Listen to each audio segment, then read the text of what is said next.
Hi, everyone. Good afternoon. It's Tracy here. And today we're going to talk about chores. And there's hardly anything, well, not really anything, because talking about bio mom or talking about parental alienation or custody, those are all real high emotional things. But oh my gosh, talking about chores online, I see women getting so riled up about this topic. And there's very little that we feel more self-righteous about. Those of us who feel that chores are like an essential element of childhood, of growing up, oh my gosh, like it's a really, really big deal. And it's a huge point of conflict between low power mode, of course. It's a huge point of conflict. Sorry, I'm just going to plug my phone in here before it dies because that wasn't very smart. This is where the nagging comes in, and where we so easily get down a road of nagging and of often of sounding like our own mothers sounded when we were growing up. So I want to talk about chores, and I'm going to read you some things that some women in our group have said, and that some of them I got from other places online. So one of the issues around chores is fairness. If it's fair between your kids and his kids or something else. So here's what one woman said. When I was growing up, my brothers never had to do chores when it was my stepdad's weekend. But since I was there full time, it was expected of me to do chores. And there were a lot of other double standards too. Thankfully, my husband agreed to his kids having chores. So this is something that really, really can inflame our sense of fairness from our own childhood, of stuff that wasn't fair and maybe wasn't even right. And there's a strong urge to try to make it right by reproducing in some way the what you felt was the correct situation, that everybody should have to do it or something like that. Okay, but just be aware that if you have feelings from your own childhood about things that you had to do that your siblings didn't have to, or your step siblings, or things that felt unfair to you about the chores that you had to do, just watch out for that and be aware of it in your own attitude. Okay, there's something about chores that has to do with enabling bad parenting that we see in our partner that we don't want to do. So one woman said, we agreed to some rules that the kids should adhere to, and they're pretty basic. Make your bed, no food in your room, eat at the dining table, pick up after yourself. He doesn't enforce any of this, and he's so passive, it infuriates me. I ask her to do something, and she doesn't do it, and Dad's sitting right there, and he doesn't say anything. Okay, so this is where it's not really about chores. This particular thing is about watching a parent do what looks to us like bad parenting. And I think the only part of it that's bad parenting is agreeing to expectations and then not following through. That's an absolute no-no. It would be better not to have expectations than to announce that something should happen and then not do anything when it doesn't happen. So is it your job to make it happen? Here's what somebody said. I feel that a step parent is also a parent, so why wouldn't we be parenting as well, especially if the biological parent isn't doing their job?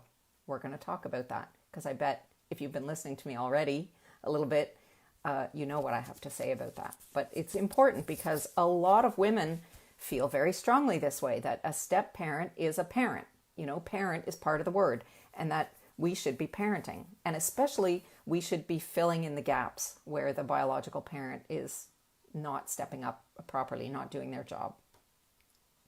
How about my way or the highway? Okay, if you live in my house, these are my rules. Everyone who lives in my house helps out. Everybody cleans up after themselves. Even our toddler has responsibilities. And that's totally okay. But if it's my way or the highway, You have to be ready for the highway to be the choice. And you might be ready for it, but it's for sure that dad is not ready for his kid to say, I'm not coming there anymore because I don't like your rules. And what he means is that he doesn't like your rules, which obviously aren't dad's rules.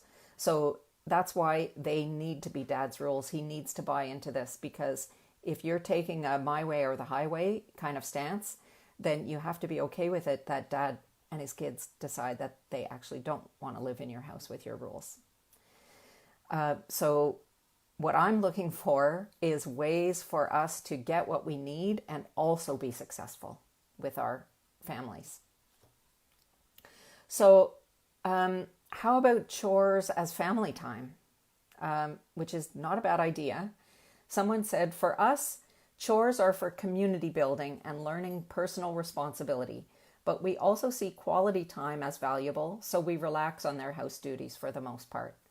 And, you know, that's where you can keep a perspective about what's actually important during the kids' visiting time, most especially when kids are coming, let's say, every other weekend, where they are essentially visitors at your house. As much as you may try to make it feel like they're home, which is great, the truth of it is that they're occasional visitors, and it's okay to, in a sense, treat them the way that you would visitors, but we're going to get to that too. And it's also okay to have different expectations. And here's what somebody expressed. It's absolutely okay. My husband and I don't have the same rules for ourselves, and not every parent has the same rules for their children. Just because people live in the same house sometimes or all the time doesn't mean that their parents have to parent them the same way. And I love that approach. And that's where we get into having two sets of kids, yours and his, who actually have different rules and responsibilities in the house. And that can be okay, even if it seems unfair. And again, the fairness piece is taking you back into a part of your childhood. The reality of saying, I'm your mom and you have to listen to my rules, and I'm not their mom. They have a mom who has rules for them, and I'm not in charge of what her rules are. And I'm not even in charge of what their dad's rules are. These are my rules and you're my kids. That's totally okay. Anyway, I want to break down reasons for having chores into two main categories. The one part is practical and one part has to do with parenting. So the practical part is about needing help to manage your household, and that is completely legitimate. And, you know, doing all the work yourself eventually makes you feel resentful, and leaving it and not doing it at all makes you feel anxious and unhappy if you're living in a mess. So we need to work that out, okay? So one cause of this situation of needing help that you're not getting might be that you are together with someone, your significant other, who doesn't place the same value on tidiness that you do. And that's not a step-family problem. There are childless couples who go through this too, right? That every two partners, it's very unlikely that you marry someone who has the exact same standards of cleanliness that you do. One thing might be that he is trying to make his time with his kids enjoyable, because he's afraid that they won't want to come over if they're made to do a lot of things that are boring or that they don't enjoy. And that's completely legitimate. When we say they're not your kids, you know, part of that is that he's entitled also to his legitimate feelings about his kids. You don't have to worry if they're not coming over. It's not a big deal for you, but it's a big deal for him. So we have to get around the guilty dad part of this piece if you want to get the help that you need. So I will just say here that your standard of tidiness is not a reason for his kids to do chores. Does that make sense? Like I said, lots of childless couples fight about tidiness, okay? And that's a different problem. but your standard of tidiness belongs to you. And I'm going to tell you a story that one of my dearest friends, who came here to my house and stayed for 2 weeks to clean my house from top to bottom a few years ago, right before we were getting married, and we were having it here at our house. And,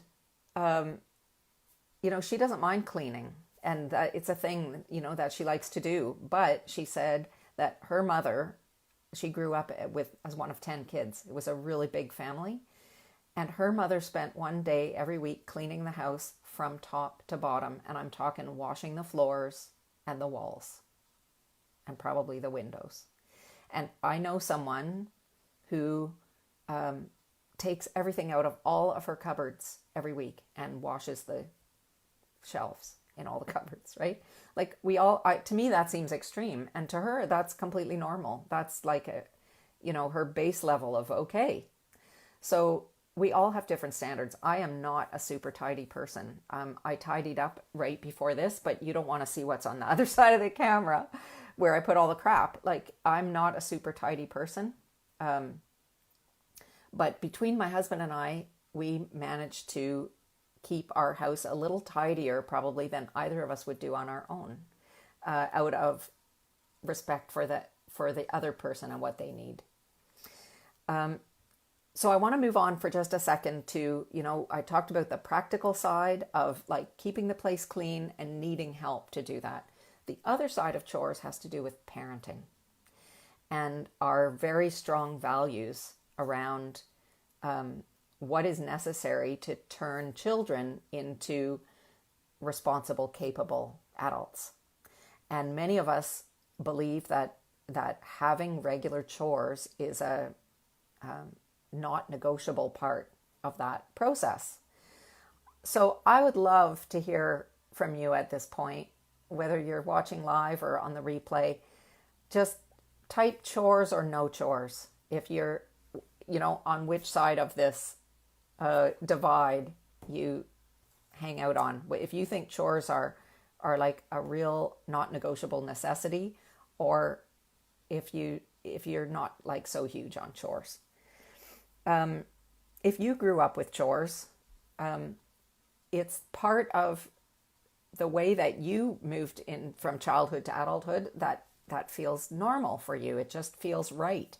And it might also feel not fair that you were raised in that way and that other children get to play more or have less responsibilities or less burden on them. This might be an area of conflict around parenting styles that you didn't anticipate when you got together with your partner. And he might even have grown up with chores, but he might have grown up in a situation where mom was the one who nagged about the chores, or mom was the one who enforced the chores. And so for him, it feels normal that you're the one who does that, because it's a female role in some way to remind the kids to do their chores. So it's something that needs to be addressed. And it might not be that he's,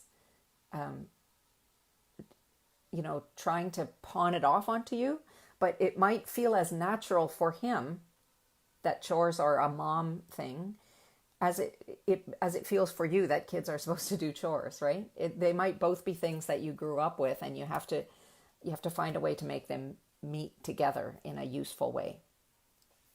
So fairness is not a good reason for having chores, and I mentioned that already, okay? It's not the kid's job to validate in some way the way that you were raised. There needs to be a better reason than that. So a third reason that I didn't mention yet has to do with a great opportunity to build your new family. And I'm always talking about this, how your job is not to try to use a lot of energy to force your way into their family, but for you to build a new family with your partner that invites the kids to participate in. So whatever you can do to structure this new family and to give it a foundation and to fill it out with real activities, doing chores together is an awesome way to do that. So it has to be perceived as something fun. It has to, I'm going to say that it has to include either dad has to be participating in doing the chores, which is a wonderful thing, or dad has to be setting the chore out and also making sure that it happens. And these should be age appropriate things, of course, and we have to remember that the point is not to do it perfectly. It's to get the participation and to feel like this is a community building activity, as somebody already said. So I'm going to talk now about solutions. Okay, so for the you need help piece of this, this is between you and your significant other. It has to be, okay? That has to make sense. You can't be asking for help directly from the stepkids. I'll give you an exception to that, though, and I'm gonna make a confession here.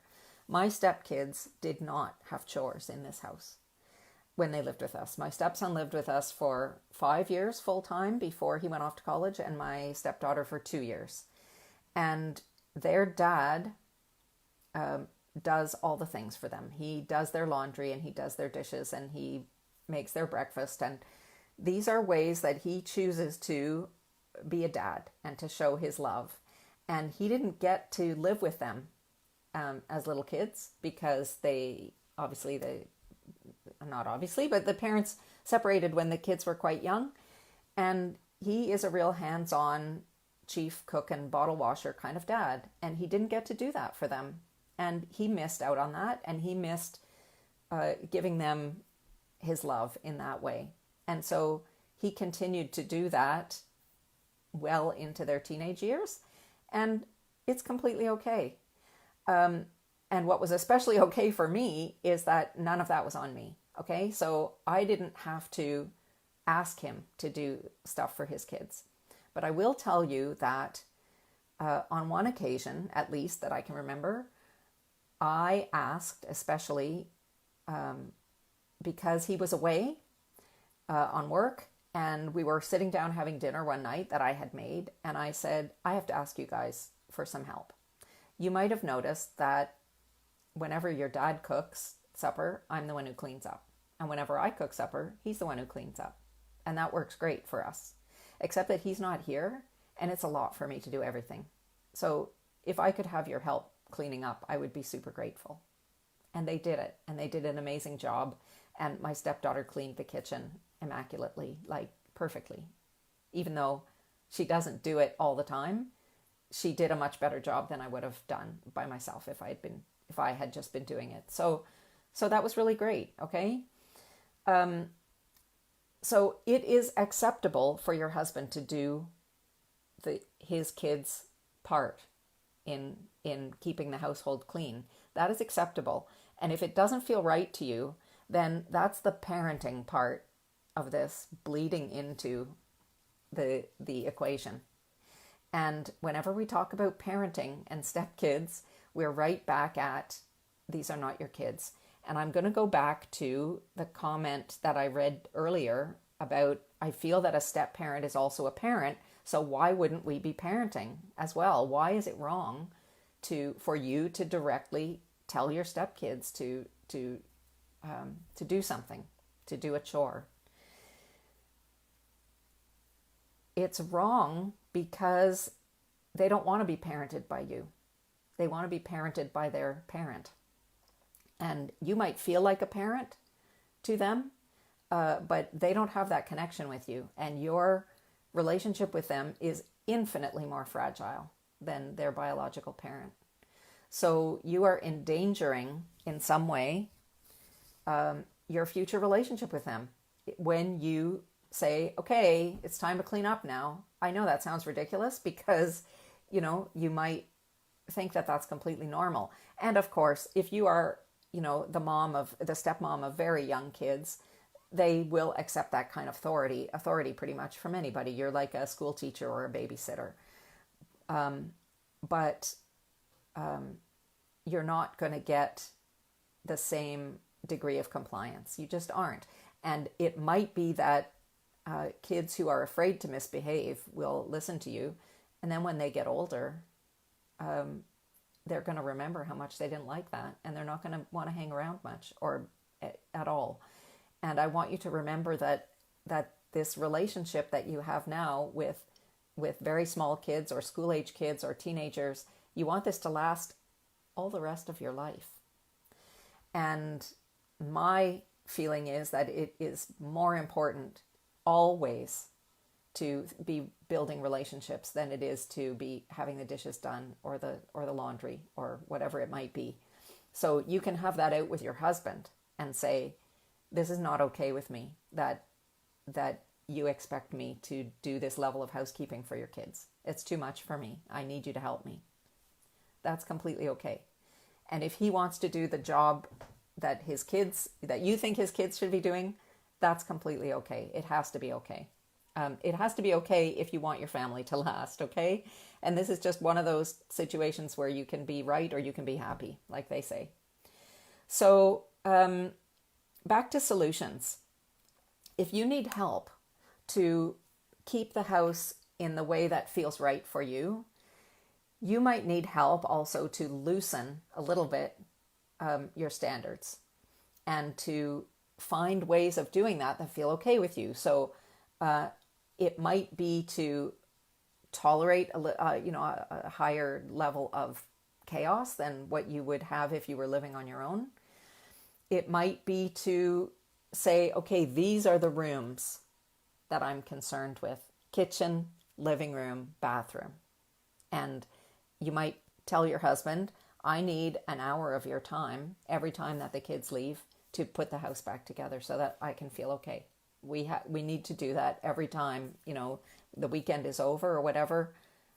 We got to put the house back together so that I feel okay until they come again. That might be one way of doing it. One way might be to close the bedroom doors of the kids and just, take a deep breath and not worry about what's happening in their bedrooms. That might be one way. One way might be to, to have a big box of some kind where you do a super fast cleanup and everything gets tossed in the box if it's not put away. So it's there, they can find it, but, everybody knows that what they leave out overnight or after bedtime or whatever it's going to be is going to end up in the box and they're going to pull it out later. That might be. I think one thing that can help you a lot if you're finding that having kids in your living space is creating a lot of stress for you because of the stuff and the chaos, is to spend some time simplifying and organizing. I can highly recommend a book called Simplicity Parenting by Kim John Payne. I will drop the link in the comments below. I loved that book. I read it several times. My copy is full of highlights and sticky notes. But it's real, concise instructions about how to simplify your schedule, how to simplify your environment with toys.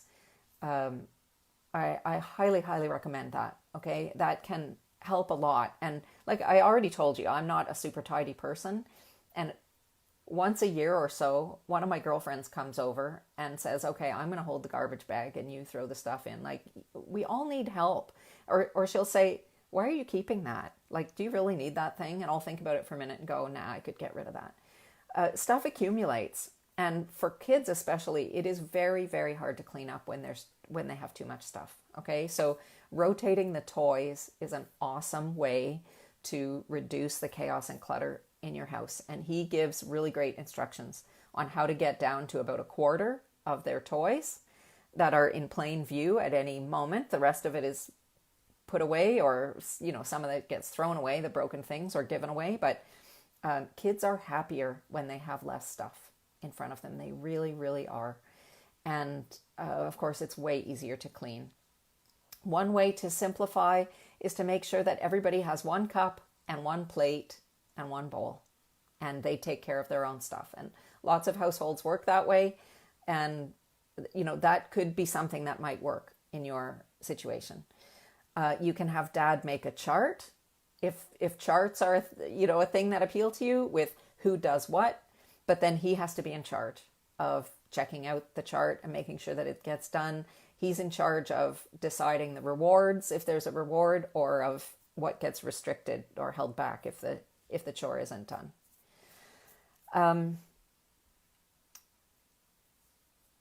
So somebody said, we have our my 5-year-old stepdaughter feed the cat, and she's also responsible for putting her jacket on the coat rack and putting her plate in the sink, and she earns stars for that.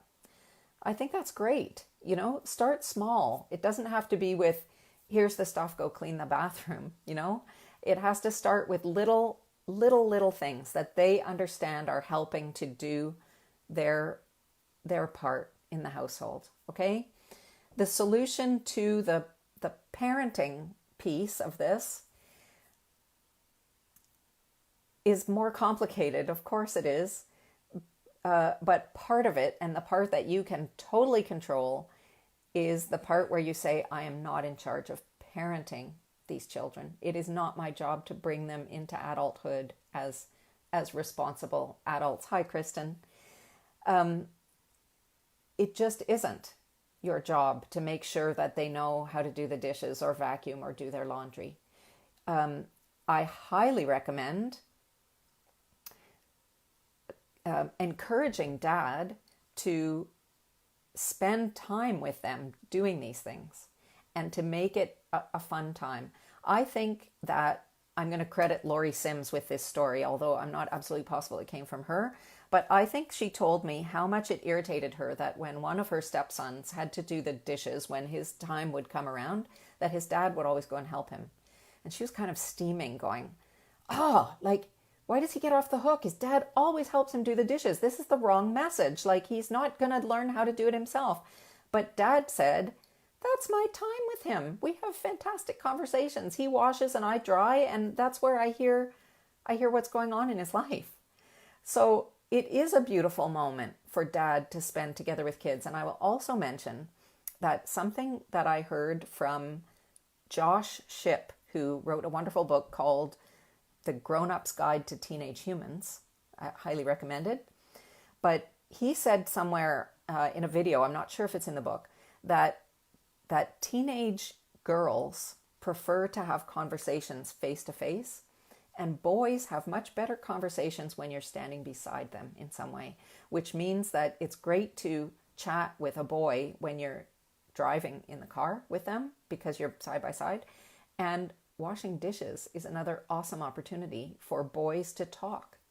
So, boys or girls, it doesn't matter. But if dad puts on a funny apron and says, okay, you guys, time to help daddy in the kitchen, and everybody does their little job and it's mayhem and some of it gets done and some of it doesn't get done, I think that's brilliant. But it doesn't work if dad has to sit down in front of the TV when that's supposed to be happening. There has to be some willingness to participate in that.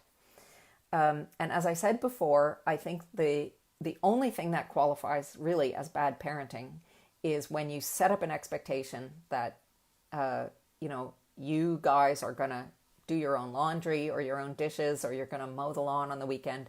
And that when it doesn't happen, he doesn't go there and say, we have to do this now or whatever. That's a bad thing.